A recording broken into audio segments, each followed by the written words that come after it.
종합제 TV 시청자 여러분 안녕하십니까? 요새 자유한국당이 새로운 진로를 모색하는 과정에서 토론이 많이 일어나고 있습니다. 저는 이게 바람직하다고 생각합니다. 더 심하게 해야 합니다. 그러면서 모든 것을 드러낼 필요가 있습니다. 아직 총선까지는 시간이 많습니다. 서두르지 말고 진지하게 그러나 깊게 솔직하게 토론을 해서 새로운 진로를 모색을 해야 된다고 생각합니다. 보수 이념 해체라는 말이 나오는데 이 해체는 좌파가 쓰는 용어인데 그것까지도 도입을 해가지고 해체적 계획을 하겠다 하는 것은 글쎄요. 뭐 그것까지도 포함해서 하여튼 보수 이념을 해체하려면은 과연 자유한국당이 어떤 보수 이념을 가졌는데 그게 뭐가 잘못됐고 뭐가 잘했다는 것까지 노출시켜서 극단적인 용어까지 다 써가면서 한번 열심히 해보시기 바랍니다. 다만 거기서 생산적인 결론이 나와야 합니다. 토론이 아무 결론 없이 끝나버리면 시간 낭비입니다. 그런데 지금 새 진로를 모색하는데 가장 큰 문제는 박근혜 대통령의 평가에 대한 문제입니다. 지금 자유한국당에는 도저히 넘기기 힘든 인간적 간극이 있습니다. 박근혜 대통령 탄핵에 찬성한 사람과 반대한 사람이 지금 같은 배를 타고 있습니다. 흔히 친박, 비박이라고 분류하는데 저는 더 정확하게 말하면 탄핵에 찬성한 사람, 찬탄 의원과 반대한 의원, 반탄 의원 이렇게 나누지 않을까 생각이 듭니다. 그런데 이 문제를 그냥 듣고 이제는 박근혜 이야기 꺼내지 말자 이렇게 이야기하는 사람들이 많은데 저는 그게 불가능하다고 봅니다. 이 문제는 넘어갈 수도 없고 국민들이 박근혜와 연관성이 없는 자유한국당으로 보지 않습니다. 반드시 정리를 해야 됩니다. 정리라는 것은 해석을 해야 됩니다. 평가를 해야 됩니다. 그리하여 박근혜 대통령 탄핵에 대한 박근혜 대통령의 업적에 대한 박근혜 대통령의 공과에 대한 입장문을 정리를 해서 내놓아야 합니다. 그것을 국민들한테 알리고 그 다음부터는 비박, 친박 이런 이야기 하지 말자. 앞으로 박근혜 대통령에 대한 문제는 이 문서 하나로 정리됐다. 어디 가서든 이 문서대로 이야기를 하라. 해가지고 입장을 정리할 필요가 있는 것이 아니냐. 필요가 아니라 저는 필수라고 생각합니다. 박근혜 문제를 해결하지 않고는 자유한국당은 나아갈 수가 없습니다. 박근혜 문제가 짐이 될지 아니면 뒷바람이 될지 모릅니다. 그것은 해석을 여하야 하느냐에 따랐습니다. 해석입니다. 해석. 객관적인 조건을 어떤 식으로 해석하느냐에 따라서 달라져 버립니다.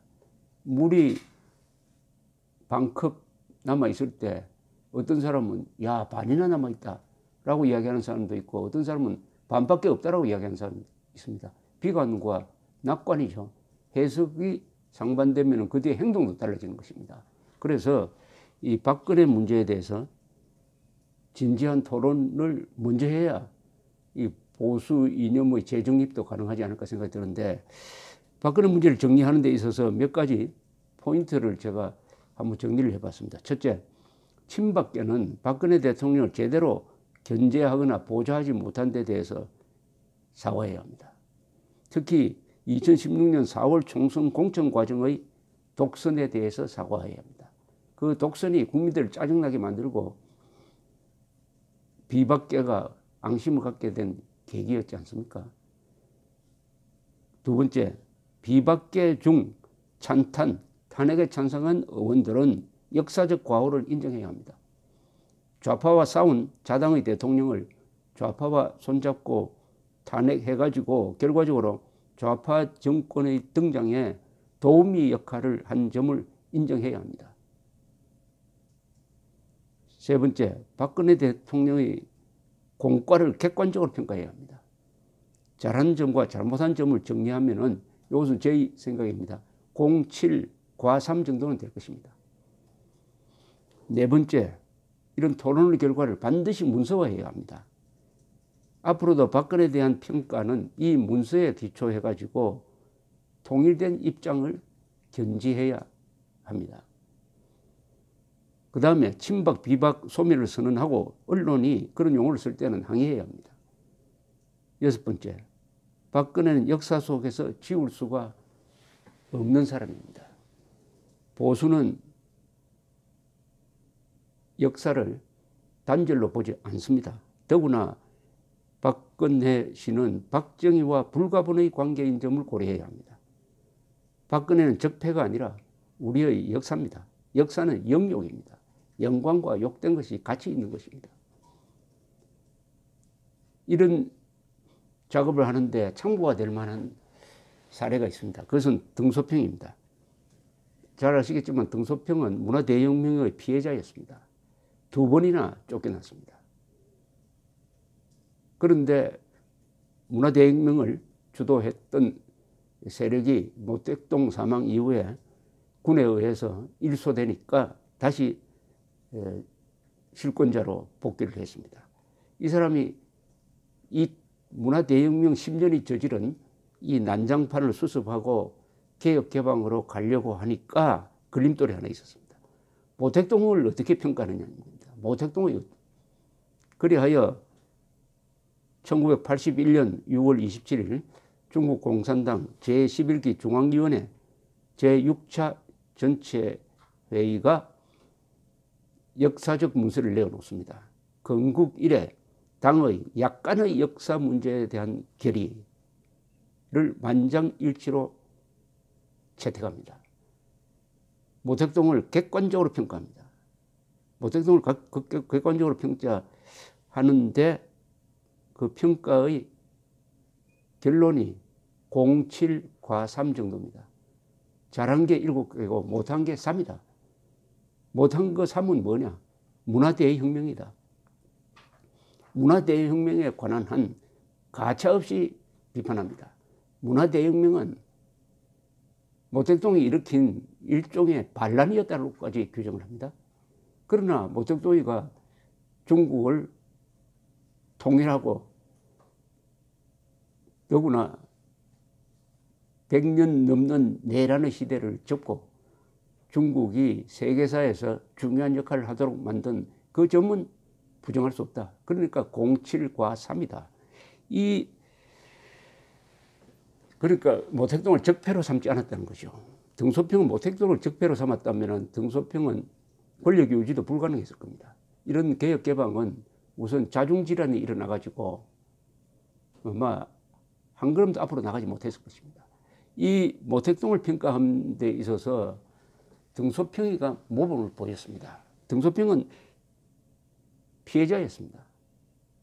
문화대혁명의 피해자였습니다. 그리고 자신과 동지적 관계에 있던 유석이는 맞아 죽었습니다.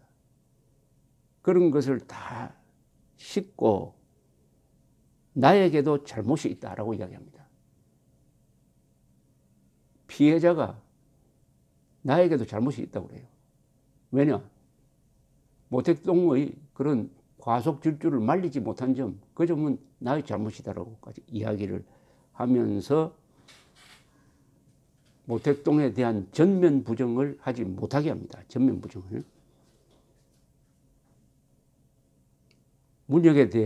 문화혁명에 대한 등소평은 이런 비판을 하겠습니다. 문화대혁명이 한 세대의 발전에 지장을 주었다고 하지만 사실은 한 세대에만 그치지 않습니다. 문화대혁명으로 무정부주의와 극단적인 개인주의가 범람하게 되었고 사회 기풍에 심각한 해를 끼쳤습니다. 그러나 모택동 동지가 오류를 범하고 4인방이 중국에 도전했지만은 그런 난동을 극복한 것은 역시 중국 공산당과 인민이 힘을 합쳐서 이루어낸 역전성이다. 긍정적으로 딱 평가를 해버립니다. 우리가 지금 문화대혁명 주도 세력을 타도하지 않았느냐.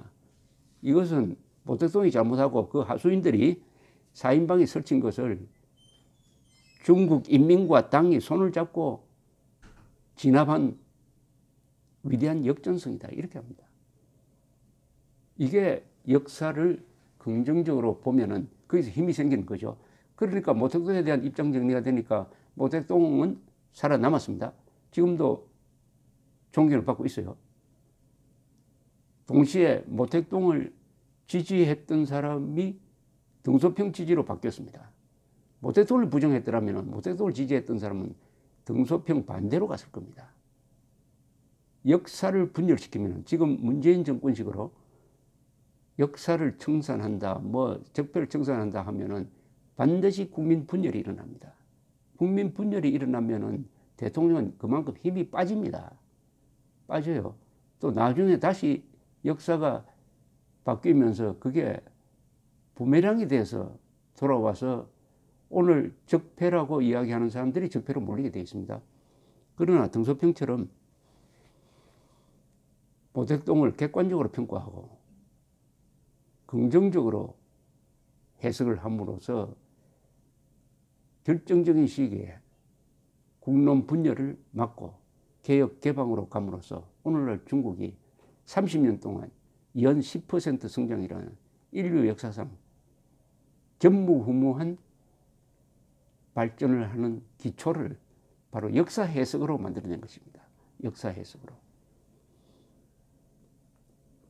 참고로 등소평이 1997년 2월 19일 이 죽기 나흘 전에 부인을 통해 유언을 남겼습니다.